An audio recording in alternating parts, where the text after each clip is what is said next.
welcome to SMNI. You're watching Business and Politics. I'm your host, Tantik Linkang. Our topic tonight is smart cities.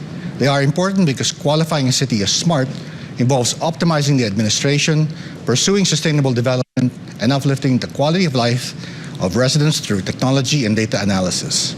The United Nations Development Program, or UNDP, reported that 68% of the global population will be living in cities by 2050. And yet, the UNDP added that many cities around the world are grappling with the challenges of growing inequality and the continued difficulties in shaping sustainable and livable spaces.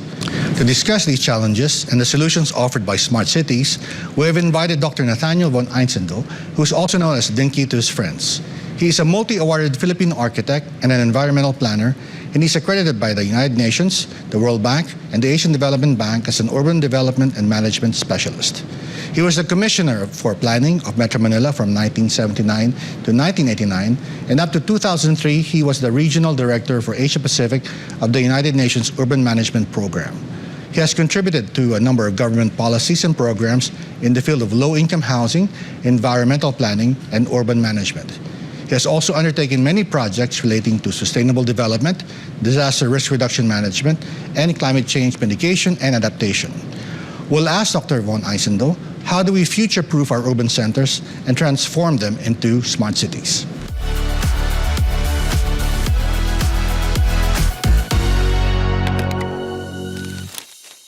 Dr. von Einsiedelel, I hope I'm pronouncing that correctly. Maybe you should refer to you as just Dinky, if that's okay. Yes, please. Yes. Thank you for making time for Business and Politics, sir.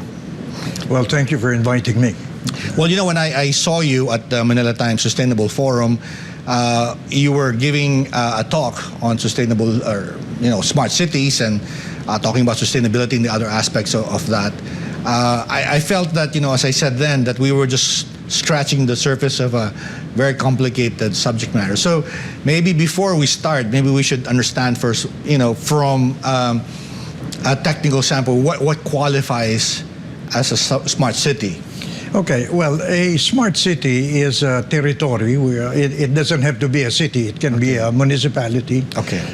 It can be a district, part of a city, or it can be a province that adopts certain technologies, ICT technologies, to improve the delivery of services of that city. So it could be applied to waste management, to traffic management, to land use planning. There's a wide range of opportunities where the technologies could be applied. So when a city adopts such technologies, then it's referred to as a smart city. I see. Is there a body that designates a city or an area as a smart city? Or in the Philippines, we don't have one. Now, globally, there are organizations that get together cities that are supposedly smart. I see. And they document what the cities are doing, and they share the information with a large number of other cities. So there's some kind of like an association of smart cities. And interestingly, a lot of them are coming from developed countries. I see. We were talking earlier before we started that you said that Seoul is an example of one. Seoul is one, and also what is considered to be the very first smart city is actually a place named Songdo, which is in Incheon. In South Korea, where it's near the airport. And it was developed from scratch. I see. And they applied all of the smart technologies that was available to them. So smart energy, smart traffic signaling, smart everything. And that was actually the model that was used for the new Clark City. I see. I was involved in the conceptualization of the new Clark City. And we traveled to Songdo to take a look at that city and see what kind of technologies they adopted, and kind of got a briefing from the technology providers electricity, water supply, traffic management, waste management, etc., etc. Very, very impressive, but then also very, very expensive. I see. No, it seems like only, the wealthiest cities can afford it. But you were mentioning during your talk that even Bogo City, is that a city in Cebu? Yes. You were saying had made some interesting Yes. investments. Could you talk about that? Well, Bogo, from what I understand, I haven't been there. I Okay. just read about it. I see. Okay. Was a winner Okay. of the Digital Governance Awards, which Okay. is given by the Department of Information Communication Technology. Right. And Bogo, from what I understand, invested in the laying down of fiber optics as an investment of the city government, It's fantastic. because they wanted to attract investors to come. I see. And they knew that, connectivity was going Was to be the a key. major attraction, and they did not have that. So Yeah. they decided to invest in laying down the fiber optics. I see. Now, you're very much involved in the Galing Pook Awards. Is Bogo sort of an outlier, or is it just becoming more common in the cities in the Philippines based on your work on the Galing Pook? No? Well, the Digital Governance Awards Okay. is a DICT, DILG collaboration. I see. Together with the National ICT Council. Okay. Okay, and so they have this annual award. The Okay. Galing Pook Awards is a different kind of an award. Right. Right. Sort of a governance. Yeah, the Galing Pook is more of governance in general, Right. whether you use technology or not. I see. In the case of the Digital Governance Award, it's very specific, and Bogo is a winner Right. in that award. Right. But I have not come across Bogo in the Galing Pook Award, so I'm not sure. Maybe it's just that Yeah. they did not Yeah. apply for the award. Yeah. But there is a kind of a parallelism between the two awards. I see. Because when we now speak of governance, e-governance has become quite popular. In fact, that's how the Digital Governance Award started. I see. In 2012, Okay. it was known as the e-governance awards. Okay. And so they were recognizing LGUs, Right. towns and cities, that were adopting digital technology to improve the services of the towns or cities. Right. And some of them have applied to the Galing Pook for the Galing Pook Awards. I see. Quezon City, for example, Right. has been winning a number of times Yes. Galing Pook Awards. In fact, they are a finalist again this year. And it's also a digital technology that they've adopted. They've adopted also similar technologies to some of their other services in the past years. So